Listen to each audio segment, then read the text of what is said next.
मी अर्जुन पाटील वामसे, राहणार कोंडवड, तालुका राहुरी, जिल्हा अहिल्यानगर. मी 2022 पासून सरपंच कोंडवड म्हणून लोकनियुक्त सरपंच आहे. मी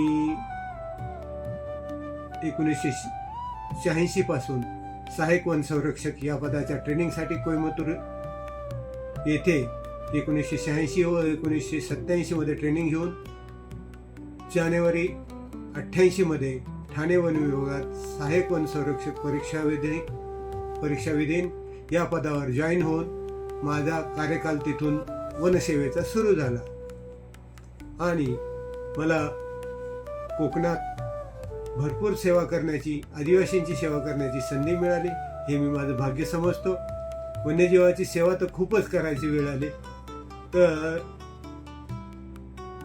मी एकंदरीत असं समजतो की ज्या वेळेला आपल्याला निसर्गाचा समतोल साधायचा असतो त्यावेळेला निसर्गच आपली नियुक्ती तेथे करत असतो. आणि निसर्गासारखा दुसरा, निसर्ग म्हणजे ईश्वरच.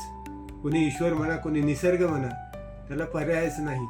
कारण माणसाचा जन्म होतो, जन्म ते मृत्यू, हा जो श्वासोच्छ्वास चालतो हा कुणाच्या तरी याच्यावर चालतो. अध्यात्म जेव्हा शास्त्र संपते तेव्हा अध्यात्म सुरू होते. आता तुम्ही सर्व जीवांचं कल्याण हो अशा बऱ्याच ठिकाणी प्रत्येक धर्मात कुठे ना कुठे, ज्या धर्मामध्ये अग्नी, वृक्ष, प्राणी यांच्या कल्याणासाठी बोललं जात नाही असं मला नाही वाटत धर्म कुठे आहे. अग्नीची पूजा सगळीकडे केली जाते, पाण्याची पूजा, जलाची पूजा सगळीकडे केली, पंचमहाभूतांची पूजा सर्वच ठिकाणी केली, सर्वच धर्मामध्ये केली जाते. फक्त त्याचे थोडे थोडे संस्कार ज्या त्या देशानुसार बदलत जातात, त्यातल्या स्थानिक स्थितीनुसार बदलत जातात. बाकी दुसरं तर काही नाहीये.